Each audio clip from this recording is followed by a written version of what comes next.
Vous m'entendez? Oui, ça marche. Donc, chers amis, merci d'être là. Une petite introduction en français qui va précéder l'exposé de Joe Stiglitz tout à l'heure. Petite introduction qui va être brève, hein. Je vais essayer simplement de lancer des remerciements à tous ceux à qui on doit des remerciements. J'en oublierai évidemment. Alors, je vous remercie d'abord, vous qui êtes là, hein, pour ce 5e anniversaire de PSE, Paris School of Economics, l'école d'économie de Paris. Fédérer une partie des centres d'excellence en économie de la place de Paris, c'est une vieille histoire, une vieille ambition qui remonte au moins aux années 70. Je vois dans la salle au premier rang Georges de Ménil, par là, qui se reconnaîtra l'histoire. C'est aussi une ambition qui a repris beaucoup de vigueur avec l'arrivée sur le site Jourdan de l'École normale supérieure de plusieurs des centres qui seront au cœur du processus qui va suivre. C'est l'époque où François Bourguignon et moi, mais aussi Pierre-Jacques Tisse, Pierre-Yves Hénin, Pierre-André Chiappori, étaient aux premières loges. François, qui est l'actuel directeur, qui naturellement va vous parler tout à l'heure, et va vous en dire un peu plus que moi. Alors, citer ces noms, c'est mettre l'accent sur la continuité, hein, puisque je viens de le dire, François est aujourd'hui directeur et depuis 2007. Pierre-André est le président du conseil scientifique, par exemple. Mais c'est mettre trop l'accent sur la continuité, car PSE est né d'une rupture. Lorsque le Premier ministre de l'époque, Dominique de Villepin, lancera l'opération de ce qu'on appellera les RTRA, les réseaux thématiques de recherche avancée.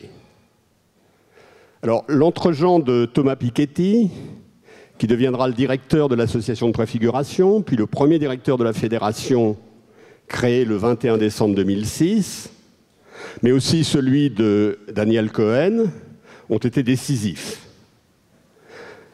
Thomas n'est pas parmi nous aujourd'hui, mais Daniel, qui est aujourd'hui vice-président chargé des finances de la fédération, vous en dira sans doute plus tout à l'heure. Alors aujourd'hui, le navire PSE est lancé, il a pris la mer. François va vous dire comment il vogue et vogue bien. Alors c'est un produit institutionnel exotique dont le bon fonctionnement est lié à la coopération entre les établissements fondateurs qui ont adhéré au cahier de charges initial, créé une filiale commune d'excellence. L'aventure de PSE est la leur. Je les remercie et je les cite dans l'ordre alphabétique. Le CNRS, l'École des hautes études en sciences sociales, l'École nationale des ponts et chaussées, l'École normale supérieure et l'Institut national de la recherche agronomique. Et, last but not least, l'Université de Paris 1. Pour terminer mes remerciements, je voudrais aussi remercier les partenaires privés qui ont contribué à la dotation, EXA, NAXA, American Friends of PSE, Boussard et Gévaudan, ainsi qu'aux partenaires scientifiques que sont l'INSEE, l'AFD, l'INED et l'IRD. Voilà, j'ai fait un peu le tour d'horizon de mes remerciements. Je vais évidemment remercier Joe Stiglitz, que je vous présenterai très brièvement tout à l'heure. Thanks a lot, Joe, I will repeat it. Mais pour l'instant, je vais passer la parole à Daniel, qui vous en dira plus sur la période charnière. Bien, merci. Vraiment quelques mots. L'événement cet après-midi, c'est la conférence de Joe Stiglitz. Je crois que Roger vient d'en résumer les grands éléments. La création de PSE, c'est la rencontre d'une offre et d'une demande. L'offre, c'est tout le patrimoine scientifique qui s'est accumulé au fil des ans, à commencer par le Delta, puis avec tous les rassemblements de laboratoires qui se sont produits ensuite, sur le site du boulevard Jourdan et qui ont fait qu'on disposait sur ce site, rassemblé au même endroit, une collection de chercheurs de tout premier plan qui étaient en attente finalement d'une identité collective. dans la liste de ceux qui ont contribué à faire de ce site Jourdan une entité réelle. Je voudrais rajouter dans les remerciements Christian Baudelot. Je crois que du point de vue de la logique institutionnelle qui a été créée, le fait que le département de sciences sociales de l'école normale, qui était dans les ors, entre guillemets, de la rue d'Ulm, accepte de se délocaliser, de se déterritorialiser boulevard Jourdan, était perçu comme un renoncement par beaucoup à l'époque, comme une bizarrerie institutionnelle. Qui veut quitter la rue d'Ulm pour aller boulevard Jourdan? Eh bien, Christian Baudelot, je crois, a eu ce courage, cette vision que c'était bien sur Jourdan que une histoire intellectuelle importante était en train de se jouer, et il a tenu à y associer les sociologues qui ont fait partie de cette aventure. Bref, lorsque on arrive dans ces eaux 2005-2006, il existe un campus Jourdan, on ne sait pas encore très bien comment l'appeler, mais qui rassemble beaucoup de chercheurs d'horizons très divers, et notamment, évidemment, les chercheurs en économie. La demande, Roger vient d'y faire brièvement allusion, c'est que le gouvernement de l'époque, à la fois le Premier ministre et le Président, ou plus exactement les conseillers à Matignon et les conseillers à l'Élysée, en fait deux figures, deux normaliens, Bruno Le Maire d'un côté qui est devenu ministre et Julien Carmona de l'autre à l'Élysée, on pensait que le niveau en France du raisonnement économique était bas, que ça ne faisait pas partie de la tradition, de la culture française, et que ça représentait un handicap. On ne pouvait pas discuter simplement, rationnellement, des grands problèmes économiques de ce pays, et que ça se traduisait sans doute par des points de croissance en moins. Voilà la conviction de ces deux personnes excellentes, et l'un comme l'autre sont venus nous voir, en effet, Thomas et moi-même, séparément, pour proposer de créer une école qui serait au fond un peu une école de formation professionnelle pour les journalistes, pour les juristes, peut-être pour les gens de l'ENA après leur formation, qui leur permettrait d'avoir ce niveau en économie. Et Thomas, comme moi, sans se concerter, nous lui avons tous les deux répondu que ce n'était pas la bonne façon de faire, que la bonne façon de faire était d'avoir une grande école d'économie sur le modèle de la London School of Economics, avec une légitimité propre qui obligerait à un débat scientifique. Et je crois que tout simplement c'est ça le point de départ, avant même, pour la petite histoire, les RTRA qui sont venus dans un deuxième temps, et c'est dans ce cadre-là que finalement l'école d'économie de Paris s'est logée.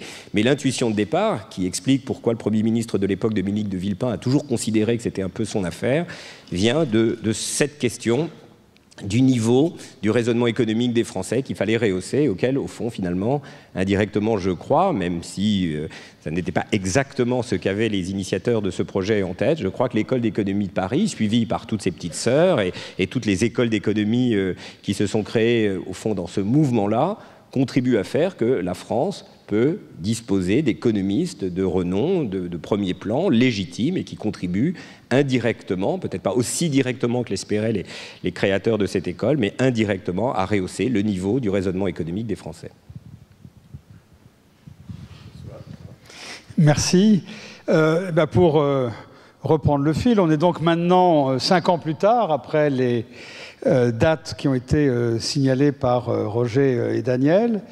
Je crois que les premiers objectifs que nous étions fixés avec les établissements fondateurs de l'École d'économie de Paris, celui de la visibilité, de l'excellence scientifique, celui de l'attractivité vis-à-vis des chercheurs, vis-à-vis des étudiants, dans une large mesure sont atteints ou sont en passe d'être atteints.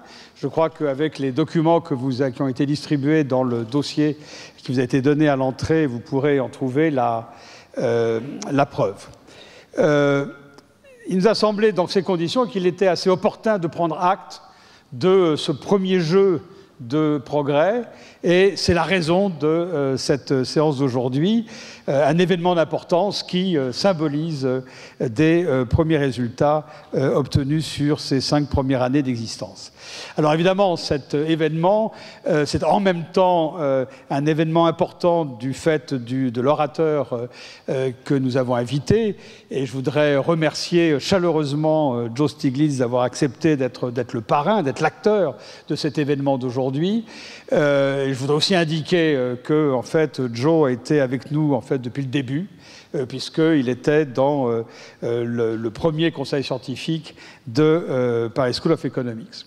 Alors, tout ceci, c'est très bien, mais ça n'est qu'un début, et on ne peut pas se cacher qu'il reste encore une très très longue route à parcourir pour rejoindre notre objectif final, qui est le groupe de tête du département d'économie dans le monde, et beaucoup d'obstacles à surmonter.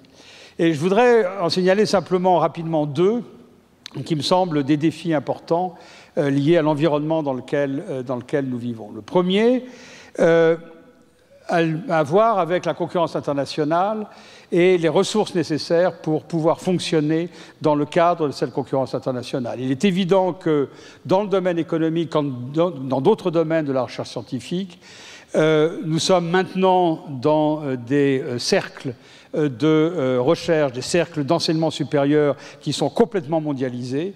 Et nous sommes obligés de fonctionner dans une large mesure selon des critères qui sont fixés par nos concurrents, qui sont fixés par nos pairs dans d'autres pays.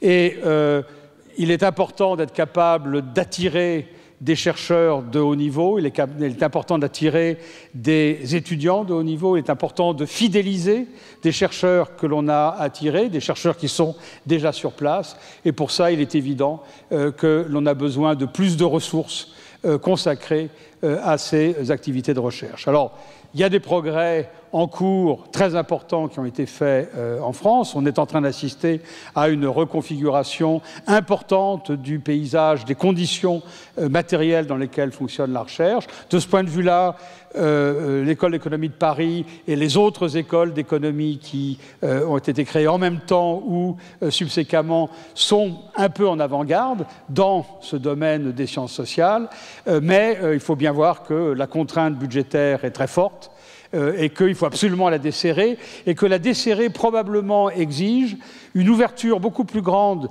de la recherche que nous faisons au monde économique et notamment au monde de l'entreprise, et qu'il faut développer beaucoup plus que nous l'avons fait jusqu'à présent des échanges avec ce monde de l'entreprise. D'un côté, leur donner ou mettre à leur disposition des connaissances théoriques et appliquées dans nos domaines qui peuvent leur servir, et de l'autre côté, évidemment, obtenir d'elles un complément de ressources. Je crois que sans ce développement-là, on aura beaucoup de mal à aboutir à l'objectif qui est le nôtre, d'excellence qui est le nôtre. Le deuxième défi est plutôt, de mon point de vue, est aussi lié un peu à la concurrence internationale. Il est plus scientifique, il est plus méthodologique. On est obligé de reconnaître que nous vivons dans un monde qui est complexe, est en profonde mutation, et nous, économistes, je crois que nous sommes frappés tous les jours par cette complexité, et aussi par le fait que nos représentations de ce monde sont souvent simplistes, sont souvent très approximatives et même très souvent erronées. Donc il y a un travail considérable devant nous d'approfondissement des paradigmes existants, de remise en cause des paradigmes existants, d'exploration d'alternatives à ces paradigmes.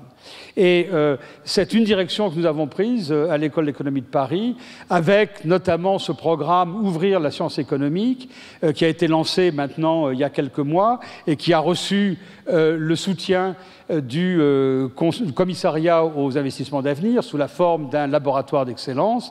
Je crois que là, il y a une grande ambition méthodologique, une grande ambition de pluralisme méthodologique qu'il est absolument capital de conserver et qui peut donner dans le futur une véritable originalité au projet de PSE.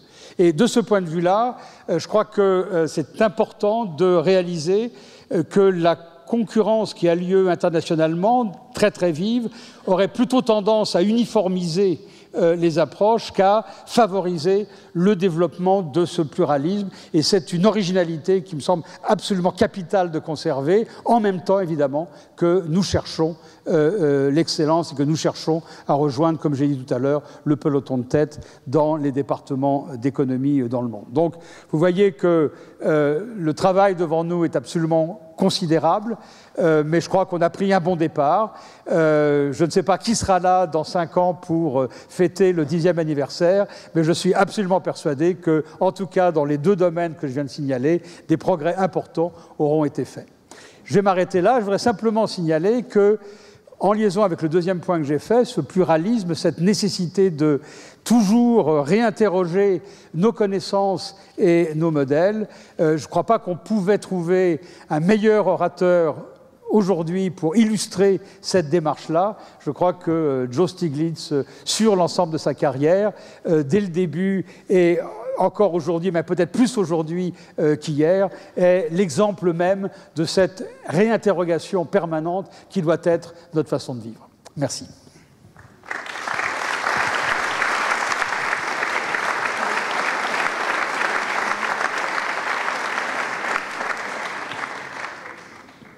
Joe, I suppose you should come.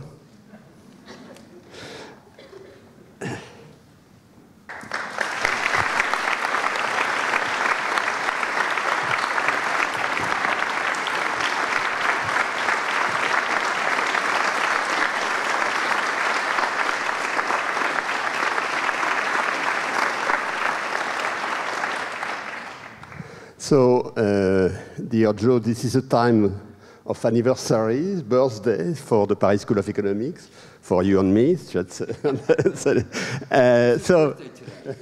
a good date, yes. Thank you very much for being there. We are really very grateful to you for accepting to give this lecture. I suppose it makes little sense to introduce you, because everybody knows you in a sense. But let me say how pleased I am to do it, although it may be redundant. I am pleased to do it first for personal reasons. Since we met for the first time, I'm afraid it's more than 35 years ago, less than 40 maybe, I keep a vivid memory of our too sporadic in a sense, encounters, exchange that bear on economic theory, public economics, obviously, but also on many other subjects, like the price of houses and the best place to have a house in Provence. You reminded me about a conversation on the epistemology of Pierre Bourdieu at the cafeteria of École des Hautes Études en Sciences Sociales some time ago. I have many examples of this kind, so it's really a great pleasure. Naturally, it's also a great intellectual pleasure. Okay. François said, you are an example of intellectual pluralism. I hope my English translation is not too bad. I think it's quite true. And I think it's one of the reasons for this personal pleasure to talk. At each time we came back on the axioms of economic theory, where you were prone to reconsider everything, and that's part of the pleasure. Now, the reason where I think we should be intellectually pleased, because you have an intellectual personality which is extraordinary in the sense. You are one of the few persons in the world who combines the deepest knowledge of economic theory, let's say, of economic knowledge in a while. And the rumor says that you got the so-called Nobel Prize in economics for that. And you are, at the same time, you have an in-depth understanding of policy issue. Naturally, this relates with your career at the World Bank, your position at the Council of Economic Advisors in the 90s. Okay. So this is an extraordinary combination of gifts and an extraordinarily precious combination of gifts, particularly at this time. Okay. So